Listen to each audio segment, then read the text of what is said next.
allez, viens. Quand il rentre du travail, ce commercial de 24 ans n'a pas les mêmes loisirs que les jeunes de son âge. Coq, poule, pigeon, Sébastien est passionné de volailles. Et les stars de son élevage, ce sont elles, les oies de Toulouse. Allez, sors. Allez. Voilà. Allez, sors. Je les trouve plus belles que les autres oies. Oui. C'est une race vraiment attachante, de par son aspect. Comme vous pouvez voir, elles sont énormes. C'est un petit trésor. Un petit trésor parce que la véritable oie de Toulouse est très rare. Née au 19e siècle, la plus grosse oie de France est aujourd'hui en voie de disparition. On ne peut donc plus la déguster et c'est bien dommage car sa chair, plus grasse que celle du canard, est excellente.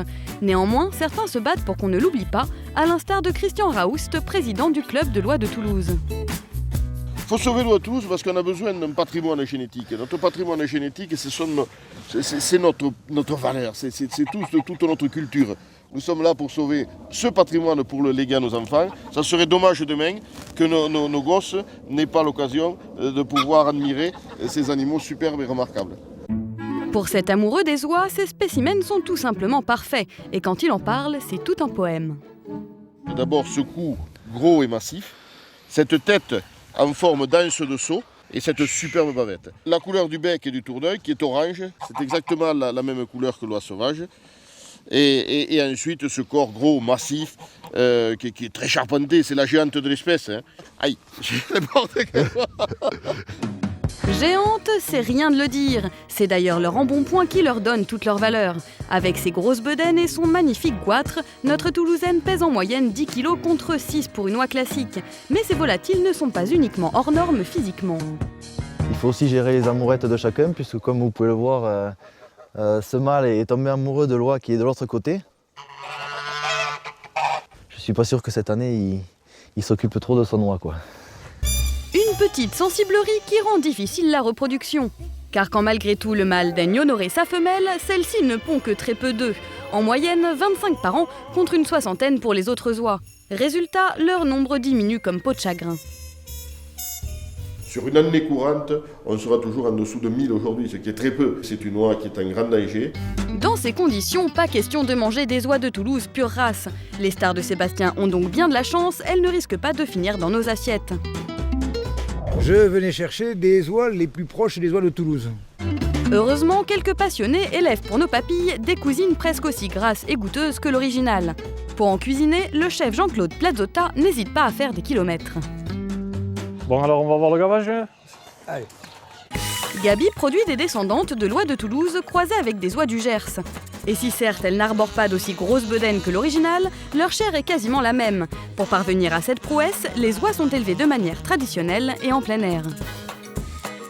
Il faut sauver cette oie pour la qualité bien sûr de son foie, mais la qualité de sa viande. Le confit d'oie, qu'y a-t-il de meilleur qu'un bon confit d'oie? Moi personnellement, je préfère l'oie au canard. Et Gabi n'est pas le seul. Selon les connaisseurs, l'oie posséderait un goût plus délicat que celui du canard, ce qui n'est pas sans conséquence sur son prix. Voilà, monsieur Plazotta. Voilà vos 3 que vous êtes venus chercher. Jean-Claude va payer son oie 80 €, soit 40 € de plus qu'un canard. Mais son foie est bien plus gros, comptez en moyenne 900 grammes contre 600 grammes pour un canard. Voyez le bruit? Vous avez entendu le craquement, voilà. Notre chef n'en est pas à sa première carcasse d'oie. Il y a 2 ans, il a monté une association pour promouvoir la viande d'oie de Toulouse. Le goût de Toulouse, de l'oie de Toulouse, c'est effectivement, même dans la chair, c'est le côté musqué et voire noisette de la viande. Même là, mes mains sentent presque la noisette. Je veux dire, moi je le sens. Pour nos 2 experts, Sébastien et Christian, le chef a décidé de cuisiner des croquants de magret d'oie. Pour cela, il faut 2 magrets, une carcasse, du foie gras, de l'ail nouveau, des feuilles de brique et une garniture aromatique. Là, on va commencer par faire griller la carcasse d'oie pour qu'elle soit bien dorée sur tous les côtés, la carcasse, les pattes et le bout de manchon. Objectif, caraméliser la carcasse pour réaliser un bouillon parfumé. Pendant ce temps, le chef s'attaque à la préparation des magrets. Je coupe les tranches de foie gras que je mets à l'intérieur de l'ouverture que j'ai préparée dans mon magret. L'objectif, c'est d'obtenir un fondant à l'intérieur d'un croquant que l'on obtient par les feuilles de brique.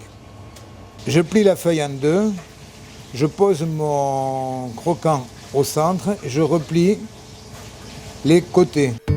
Faites-les dorer à la poêle puis enfournez-les 7 minutes, c'est presque prêt.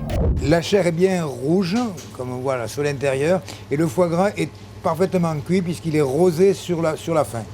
Ne reste plus qu'à arroser avec un peu de bouillon. Les croquants ont l'air délicieux, mais au fond de sa cuisine, le chef mijote quelque chose. Je prépare une petite blague pour nos experts, c'est-à-dire que je leur fais 2 petits magrets de canard en croquant. Il n'y a que moi qui saurai lesquels sont les oies et lesquels sont les canards. À gauche, de la viande d'oie. À droite, des magrets de canard. L'oie est plus rouge et plus vive. À en croire le chef, le goût est incomparable, mais qu'en est-il vraiment? Nos experts vont-ils réussir à les différencier? Première dégustation, le magret d'oie. Avec ce foie qui fond dessus, c'est fabuleux. C'est une chance que de pouvoir manger des magrets d'oie. Qui plus est, lorsqu'ils sont d'oie de Toulouse. Pour moi, c'est vraiment un goût inimitable, quoi. Inimitable, êtes-vous sûr, Sébastien? C'est maintenant l'heure de la surprise du chef. Bon, nous allons voir ce que cela cache. La texture de la viande est différente. Je la trouve plus sèche que la précédente. Ben, c'est du canard alors. Bravo Sébastien! La preuve que l'oie de Toulouse est bel et bien inimitable et que nos 2 experts ont raison de protéger leur volatile préféré. Il faut sauver l'oie de Toulouse. Allez, à l'oie de Toulouse.